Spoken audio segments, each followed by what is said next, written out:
రాసిన పత్రిక, హెబ్రీలకు రాసిన పత్రిక 10వ అధ్యాయం 27, 28 వచనాలు, 26 కన్ను చదవండి.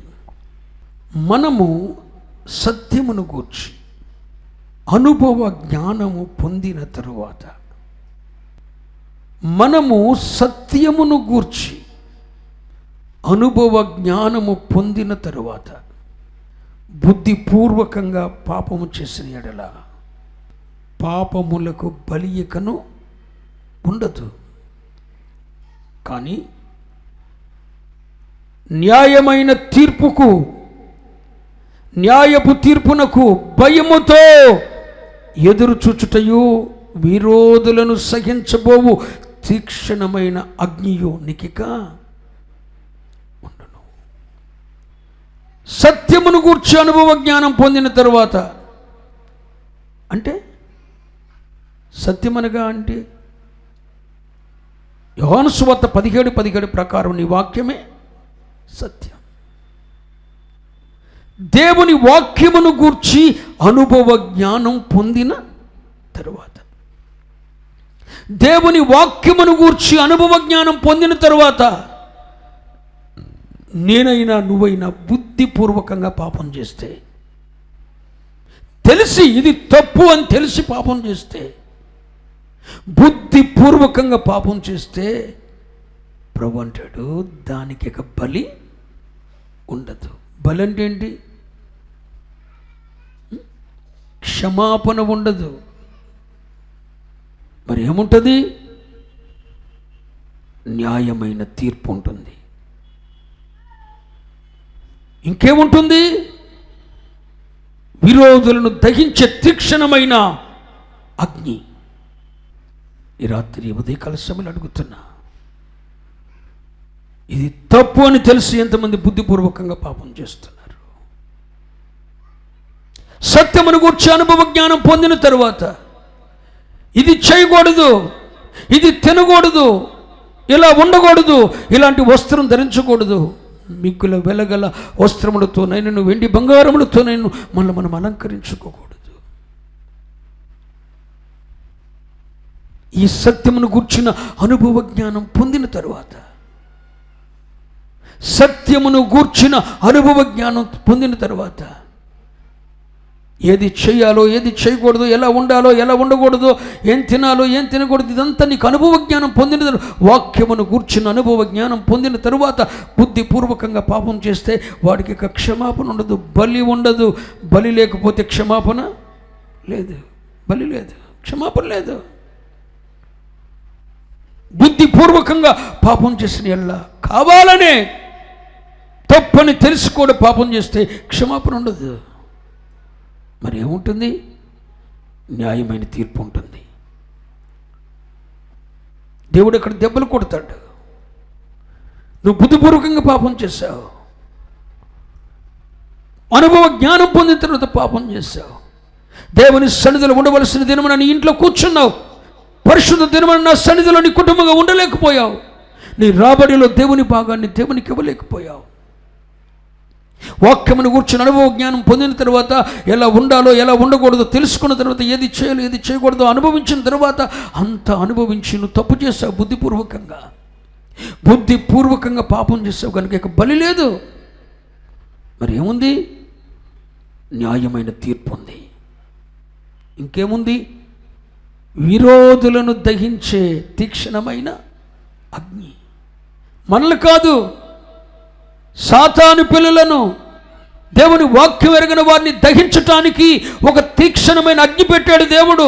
ఆ విరోధులను, దేవుని వాక్యం ఎరగిన వారిని, సాతాను పిల్లలను దహించటానికి దేవుడు ఏ అగ్ని పెట్టాడో ఆ అగ్నితో బుద్ధిపూర్వకంగా పాపం చేసిన వాడిని శిక్షిస్తాడట. కానీ కొంతమంది మనకంటే, దేవుని కంటే నీతిమంతులు అయిపోతున్నారు. కొంతమంది బుద్ధిపూర్వకంగా పాపం చేస్తే ఎలా క్షమించగలమండి? బుద్ధిపూర్వకంగా పాపం చేయకూడదు. బుద్ధిపూర్వకంగా పాపం చేస్తే దేవుని న్యాయమైన తీర్పుకు, దహించబోవు తీక్షణమైన అగ్ని కొరకు నీవు ఎదురు చూడవలసి వస్తుంది అని హెబ్రీ పత్రిక 10వ అధ్యాయము 26, 27, 28 వచనాలు చెప్తున్నాయి.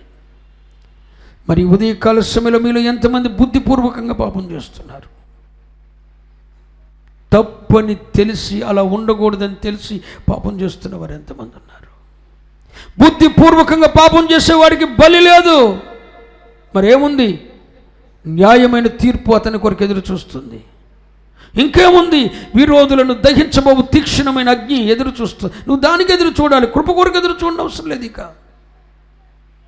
బుద్ధిపూర్వకంగా పాపం చేసినప్పుడు నువ్వు ఎదురు చూడవలసింది దేనికో తెలుసా? న్యాయమైన తీర్పుకు. నువ్వు ఎదురు చూడవలసింది దేనికో తెలుసా? తీక్షణమైన అగ్ని. ఈరోజు మీలో ఎంతమంది ఉన్నారు బిడ్డలారా? ఆ తీక్షణమైన అగ్ని, ఆ న్యాయమైన తీర్పుని ఎదుకు రాకమునిపే, ప్రభా నేను బుద్ధిపూర్వకంగా పాపం చేశాను, ఇది తెలిసి నా తల్లిదండ్రుల మీద తిరుగుబాటు చేశాను, నా అత్తను ఆయాస పెట్టాను, నా తల్లిని దూషించాను, నా తండ్రి మీద తిరుగుబాటు చేశాను, నా కుటుంబంలో పరిస్థితులు రావడం గల కారణం నేనే సమస్య. నా ఇంటి మీద ఇంత పెద్ద తుఫాను రావడానికి, ఈ యొక్క ఓడ మీద ఇంత పెద్ద తుఫాను రావడానికి యోనా అంటాడు నేనే కారణం అన్నాడు. నువ్వు కూడా ఒప్పుకుంటావా? నా ఇంట్లో ఈ దుఃఖానికి, ప్రతికూల పరిస్థితులకు నేనే కారణమయ్యా, ఈ పెద్ద తుఫాను నా ఇంట్లో రావడానికి నేనే కారణమని చెప్పుకొని ఒప్పుకొని విధేయత చూపుతావా? బుద్ధిపూర్వకంగా పాపం చేశావు, తెలిసి పాపం చేశావు. ఒప్పుకోవాలిగా, పశ్చాత్తాపడాలిగా, గోనిపొట్ట కట్టుకోవాలిగా, దావీదు వలె అంగలార్చాలిగా. నీ భర్త గుండెలు ఎంత పొరువెక్కుతున్నాయి, నీ భార్య నీ వలన ఎంత వేధించబడుతుంది. ఒక మూర్ఖుల్లాగా ప్రవర్తిస్తున్నావు. నీలో ఏ రోజన్నా క్రీస్తు ప్రేమను చూడగలిగిందా నీ భార్య? ఏ ఒక్కరోజైనా క్రీస్తు ప్రేమను కనపరచగలిగావా? నీవు ఏం చేస్తున్నావు? భక్తి. ఏ ఒక్కరోజైనా నీ తల్లిదండ్రులకు గుండెలు బరువెక్కిన అనుభవాల నుండి వారు సమాధానంగా ఉండటానికి కారకురాలవయ్యావా? నిన్ను భుజం మీద మోసిన భుజాలకు వారిని నీ భుజాల మీద ఎక్కించుకునే స్థాయికి నువ్వు ఎదగలిగే ఒక బిడ్డగా, నేను చదివించి గొప్ప వ్యక్తిని చేయాలనుకుంటున్న నీ తల్లికి నీ తండ్రికి నువ్వు ఎదురు చెప్పేది. బిడ్డ ఆలోచించు. బుద్ధిపూర్వకంగా పాపం చేస్తున్నావేమో. నీ క్షేమము కోరి ఆ సెల్ ఫోన్ వాడొద్దని నీ తల్లి చెప్పుద్ది, నీ తండ్రి చెప్తాడు. వింటున్నావా బిడ్డ? ఎంతోమంది తల్లిదండ్రులు నా దగ్గరకు వచ్చి దుఃఖపడుతున్నారండి. రాత్రి పగళ్ళు పిల్లలు సెల్ ఫోన్లోనే ఉంటున్నారయ్యా, ఏం చేస్తున్నారో అర్థం కావట్లేదు. నమ్మి ఎవరికైనా ఫోన్ ఇస్తే వాడేం చేస్తాడో తెలియదు. నువ్వు బుద్ధిపూర్వకంగా పాపం చేస్తున్నావు, టూ మచ్ చేస్తున్నావు రే, టూ మచ్ చేస్తున్నావు. ఇక నీకు ఎదురు చూడాల్సింది ఏంటో తెలుసా? తీక్షణమైన అగ్ని, న్యాయ తీర్పు ఎదురు చూడాలి. ఆ తీర్పుని ఎదుటికి రాకమునిపే బుద్ధిపూర్వకంగా పాపం చేశానయ్యా, నిలువరమైన పట్టణం ఇక్కడ లేదని ఇక్కడే ఉండిపోవడానికి ప్రయత్నించానయ్యా. ఉండవలసిన ఒక పట్టణం ఉంది, దేవుడే శిల్పియు నిర్మాణికుడే కడుతున్న పట్టణం ఉంది, దాని కొరకు నేను ఎదురు చూడలేకపోయానయ్యా. నీ రాకడ ప్రత్యక్షత కొరకు ఏ లోపము లేకుండా నీ రాకడ ప్రత్యక్షత కొరకు ఎదురు చూడలేకపోయినయ్యా. నా నిస్సహాయ స్థితిలో, నా ప్రతికూల పరిస్థితిలో పెద్ద పెద్ద సమస్యలు నా జీవిత ధోరణిని కమ్మలించడానికి చూసినప్పుడు నీ సహాయము కొరకు ఎదురు చూడలేకపోయానయ్యా. నన్ను క్షమించయ్యా. ఆకాశమందు నువ్వు తప్ప నాకెవరు ఉన్నారయ్యా? నీ కోసం, నీ సహాయం కొరకే నేను ఎదురు చూస్తానయ్యా. బుద్ధిపూర్వకంగా నేను చేసిన పాపాలు నీ కృపాసనం మీద ఒప్పుకుంటున్నానయ్యా. నాలో ఉన్న లోపాలని ఉదయకాల సభలో సరి చేసుకుంటున్నానయ్యా. మహిమగల నీ రాకడ ప్రత్యక్షతలో నన్ను జ్ఞాపకం చేసుకో అయ్యా. నన్ను విడువబడే గుంపులో ఉంచొద్దయ్యా. నన్ను ఎత్తబడటానికి, కొనిపోబడటానికి, నీతో కూడా మహిమ మేఘం ఎక్కటానికి దైవిక బలం ఇవ్వండి అయ్యా.